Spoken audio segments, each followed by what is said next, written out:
Vous êtes ici sur Histoire et Portrait. La naissance d'Athéna est un mythe captivant de la mythologie grecque, mêlant intrigue divine, prophétie et symbolisme profond.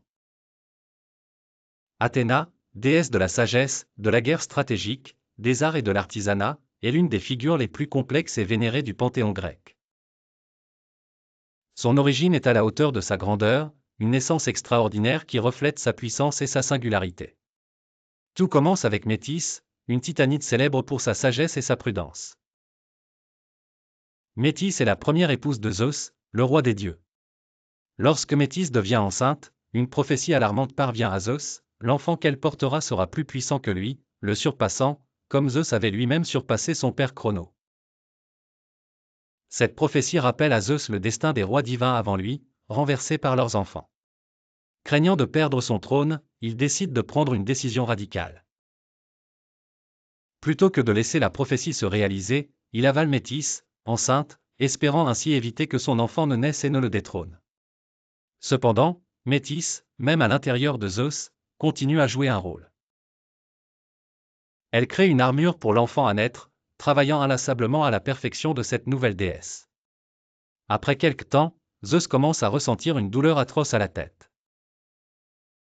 Ce mal de tête devient si insupportable qu'il appelle Héphaïsto, le dieu forgeron, pour qu'il vienne à son aide. Héphaïsto, avec son grand marteau, frappe la tête de Zeus avec toute sa force.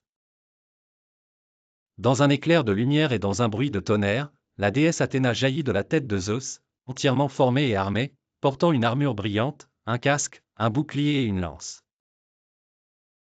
Cette scène est l'une des plus iconiques de la mythologie grecque, symbolisant la naissance de la sagesse à travers l'esprit, la tête, et non à travers le corps comme pour la plupart des autres dieux.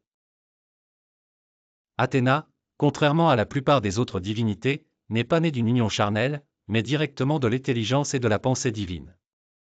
Elle incarne donc à la fois la force guerrière et la sagesse réfléchie. Contrairement à Arès, le dieu de la guerre brutale et violente, Athéna est la protectrice de la guerre stratégique, de la tactique et de la défense de la justice. C'est pourquoi elle est souvent représentée avec des armes, mais aussi avec des symboles de sagesse, comme la chouette, son animal emblématique, qui incarne la vision éclairée. Athéna occupe une place centrale dans la mythologie grecque et la vie quotidienne des Grecs anciens. En tant que déesse protectrice d'Athènes, elle donne son nom à la cité et y fonde son sanctuaire le plus célèbre, le Parthénon. Le mythe raconte qu'elle a gagné cette place après une compétition avec Poséidon, le dieu des mers, pour déterminer qui serait le protecteur de la ville. Poséidon avait offert aux Athéniens un cours d'eau, mais Athéna leur offrit l'olivier, symbole de paix, de prospérité et de sagesse. Les habitants choisirent l'olivier et consacrèrent leur ville à la déesse.